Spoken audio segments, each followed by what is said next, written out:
Kia has been kicking butt lately in the vehicle market with its very techy cars, amazing styles in their vehicles, all the way from the Telluride to the new Niro.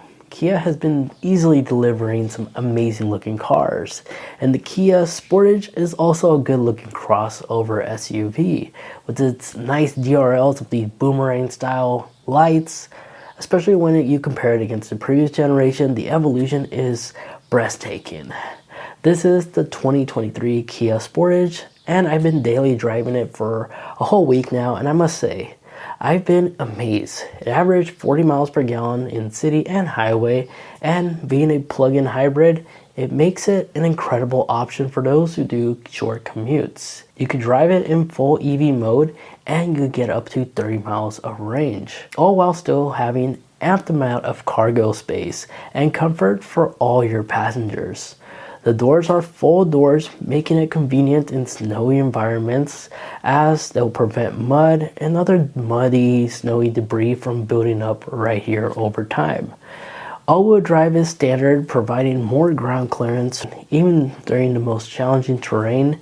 So let's go ahead and dive into my real-world review of the Kia plug-in Sportage. Starting with the powertrain. The Sportage, this one is a plug-in hybrid.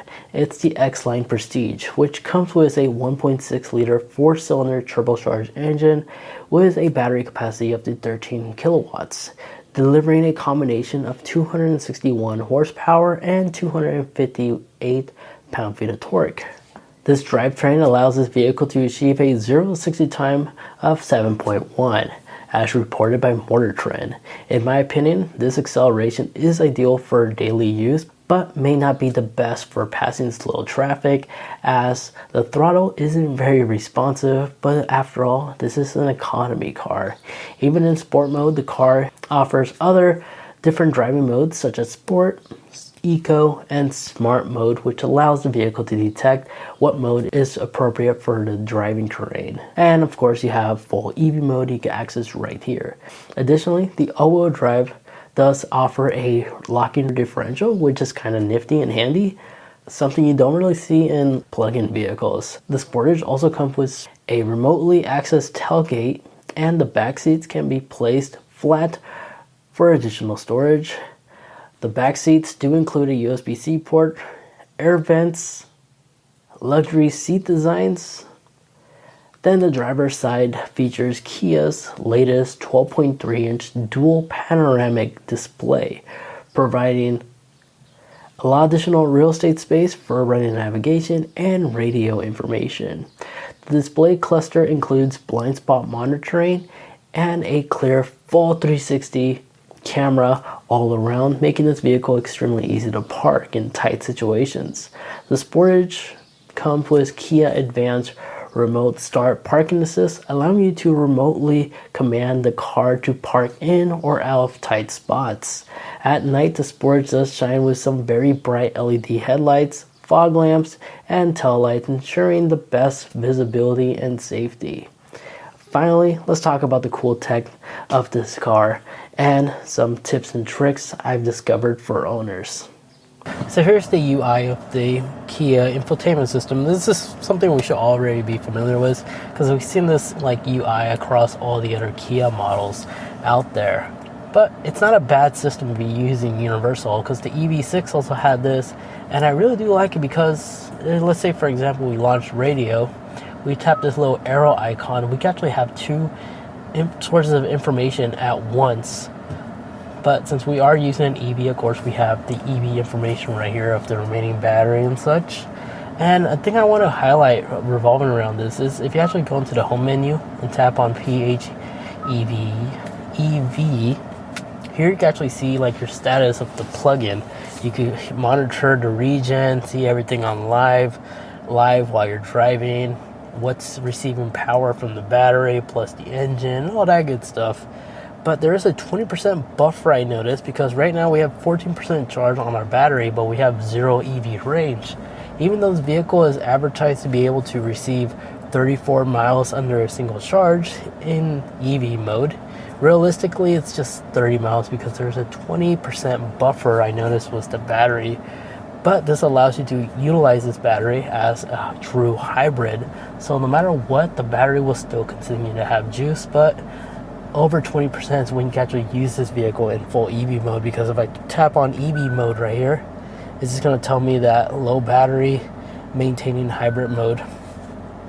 So it's not going to allow me to use EV mode. But if you tap on here, you can have more additional information, because this will show us like the nearest outlet to like charge our EV if we're at a mall or something like that, like in our case. And energy information, this will actually tell us like an estimate how long it'll take us to charge the battery to 100. So using a 2040 volt outlet will take about 2 hours. A standard 120 volt outlet will take us about 11 hours. In addition to that, right here, if you tap on charge management, you could adjust like the departure time you want it to set to a fixed schedule, or how much power you receive, maximum, reduce, or minimum power. And then EV driving would just show you a history of your previous driving records. So I was driving fuel efficiently right here. Just right now I just been filming, so my MPG has suffered a little bit, but still is averaging about 40 miles per gallon. Now this car does have Android Auto as well as Apple CarPlay, just unfortunately it has to be tethered to a USB cable down here. It's not wireless unfortunately, but you could probably get an adapter for it if you want to have true wireless. Now I want to address your attention to this section right here, because this is not only where you find your media control, but you'll also find your like AC control as well right here. This is like a love and hate type of situation. Every EV, every Kia I've been driving has this new like UI or interface for your AC / radio controls. It's pretty cool. You can change the default by long pressing on the icon. You'll hear like a beep. If you want this to be the return display, and you can actually like select climate to be the main default one, or you could go back and change it to the infotainment screen. So it does have user preferences right there on which one you want to see the most by default. An icon that's really interesting is this. This windshield apparently has a bunch of wiggly lines, where just like the back window on most vehicles, it actually does have heating elements to defrost the windshield. This is the first car I noticed that has this. So this EV, or plug-in hybrid I should say, the Sportage actually has this, which is really interesting.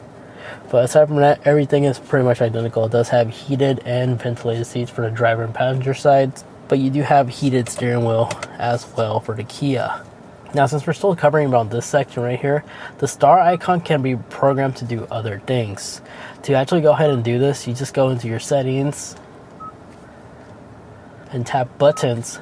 The star icon right here can be used to be set as a favorite button for the PHEV mode, home button, Bluetooth audio, phone, protector phone, quiet mode, display, or none. You can also change the favorite button on the steering wheel as well, which you have a selection between voice memos, home, map, routing, cancel route, and etc. So these star icons is customizable for your preference. Now, other cool things this car does have is voice memos. You got to record voice memos as you're driving in case there's something important you want to remember yourself. Remember, while you're driving, you can just tap record and it will automatically start a voice memo, and you could just end it and review it right here on your voice memo logs. You also have climate control right here. You can also access all the same settings you see down here is basically available right here, but in a UI design. You could receive HD radio data, not only traffic control, but also Doppler radar, which I don't know what that is, and fuel prices. The fuel prices, in my opinion, is probably my most favorite, and it gives you consistent like pricing in nearby gas stations around your area. Doppler apparently is just weather forecast. Interesting. And of course you have your radio, user manual, and yes, you just scan a QR code and get the digital version of the user manual for this car. Kia Connect is the third-party app that you can install to connect it to your vehicle. And your media control, of course, it's just your media control. Now, something I almost forgot to mention is in the infotainment screen right here on the bottom section, if you actually tap on media, you will have quick access to the sound of nature, which will play rainforest sounds, sea waves, rainy day. So if you love to listen to white noise as you're driving, that is indeed available, including a open air cafe. Again, to access it, it's right here on the media section. And also this will give you quicker access to Bluetooth, XM, and other sources of audio listening sources you like. Alright, driving the Sportage plug-in hybrid. Honestly, it's no different than any ordinary like crossover size SUV. Since it is a plug-in, the throttle, again, it's not as responsive compared to, I don't know, a twin turbo Mercedes or something like that. This drives like a hybrid, basically. There's no hiding that. In terms of body movement, it's pretty solid. It does have a nice balance because the battery is actually located in the rear, the 12-volt battery, not the vehicle's battery for the plug-in 13 kilowatts per hour battery. It is fairly quiet whenever you're driving like parking lot speeds, 20 miles per hour. It's dead silent most of the time. It only kicks in when it needs the extra power. Even with the AC on, it's pretty quiet and the engine is turned off still. But it does make that EV like humming noise for like pedestrians, of course, especially when you put it in reverse. But now the engine actually kicked on and it sounds like a 4-cylinder. I'm still surprised that this thing is a 4-cylinder turbocharged one though. There is that turbo lag. But it's hard to tell if it's the computer that's lagging and when you put your foot down on the throttle or not.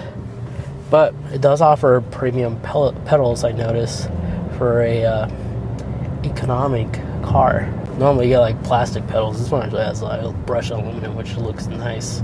But we're gonna go ahead and get on the freeway, and I'm gonna go ahead and talk about Kia's drive assist. But even accelerating to the freeway, it's dead quiet in here. The engine now kicked on though, but merging on wasn't so difficult. We're going already 60.